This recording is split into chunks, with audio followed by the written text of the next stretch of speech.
PlayStation and live services, a match that was never made to be. And I want to start this video off with a quote. And that quote is, let's see right here.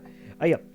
Now we have Helldivers 2, MLB The Show, and Gran Turismo 7, and Bungie's Destiny 2. So we have these 4 live services contributing to sales and profits in a stable manner. For Q1 2025, live services ratio was about 40%. For the full year, it's a little less, probably between 20 to 30.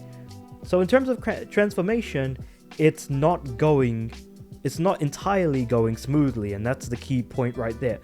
But from a longer term perspective, if you look at changes over 5 years, you see that there's definitely been a change, and of course we recognize there's still many issues, so we should learn from the mistakes and make sure that we introduce live service content in a way where there's less waste and it's more smooth. That is the CFO of Sony talking about PlayStation's live service push and how it hasn't been going entirely smoothly, and bloody hell it has not, because if you've given things a bit of a thought, keeping in mind that Concord shut down, while Helldivers 2 was a success, I feel like they've been like, okay, because Helldivers 2 keeps getting updated, we're just going to push that into the live service bucket.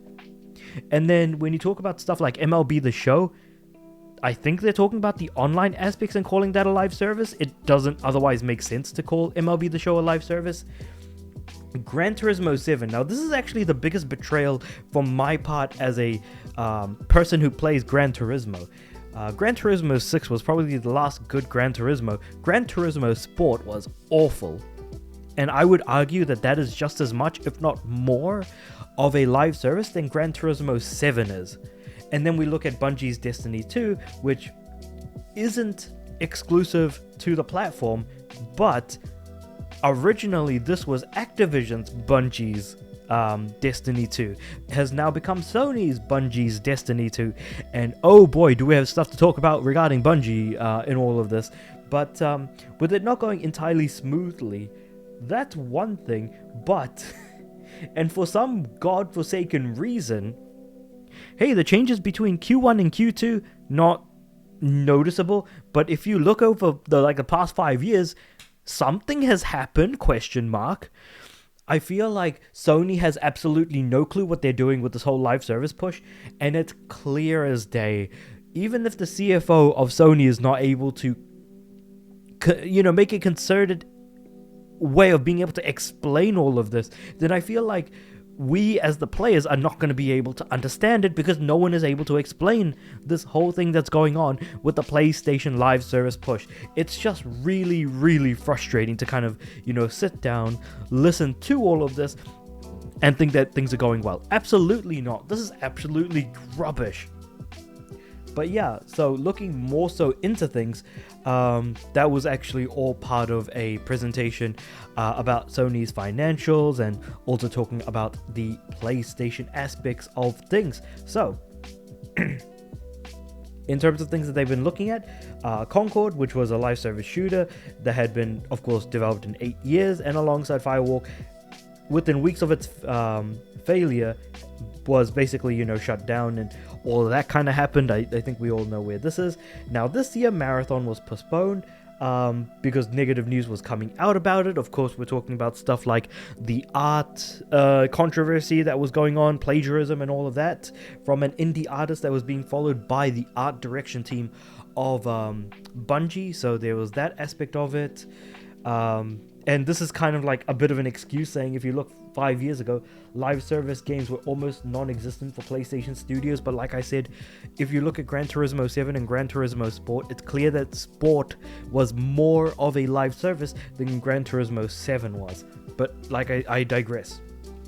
And now, under their umbrella, they have Helldivers 2, MLB The Show, Gran Turismo 7, and Bungie's Destiny 2, which I am absolutely convinced that Helldivers 2 was never intended to be a live service game, but just because it gets an update or two, it's treated as a live service success from Sony's perspective, which is absolutely rubbish, because with the way Helldivers 2 was treated, especially at its launch and how things kind of went after that, there's no way that Sony is ever going to be able to see a success like Helldivers 2 ever again, unless they're able to loosen up their rules regarding, PSN accounts and stuff like that. And while they might have done that now, what's the next big multiplayer game that's going to be releasing that's going to do numbers? Fair games? Hell no. Because now that we move on to basically the next section, which is fair games, questions remain over Sony's live service future prospects because, let's be real, Marathon was delayed, and high shooter fair games, we've heard nothing from, and on top of which, the Haven Studios, basically, the main name behind the creation of the studio, Jade Raymond, is no longer at the studio now. So it was founded in 2021, acquired by Sony a year later. Haven had been held by Assassin's Creed producer and games industry vet Jade Raymond until her exit from the company back in May of this year, and nothing has really been seen, and yet apparently they're going for a 2026 release. It's clear that Helldivers was the one success, but it seems clear that a lot of the players are looking at Marathon and looking at fair games and thinking to themselves, these games are absolutely going to be flops. They are going to be failures when they drop. Are they going to be as hard of a failure as Concord? Who the hell knows?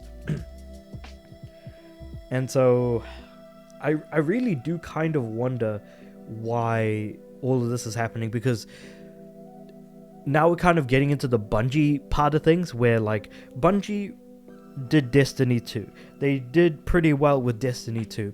The last parts of Destiny 2 that they released weren't all that great. Like, the final shape was well received, but prior to the release of the final shape, Destiny 2 was not in a great place. And with post-release support of the final shape, a little bit good, a little bit not so much. So we're kind of in the spot where Destiny 2 is kind of just middling along, for lack of a better way of putting it. The fact that Marathon has been delayed indefinitely, given all the troubles that it's been facing with its art direction and all that, which is the one thing that everyone was at least excited about, but no one is excited about the extraction shooter aspect of it, given where that's led us to.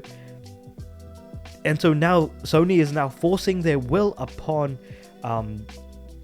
basically Bungie and taking over them, because Bungie was acting in a somewhat independent manner for now, because if they keep stumbling and keep getting into trouble, they're going to be taken over 150 bloody %.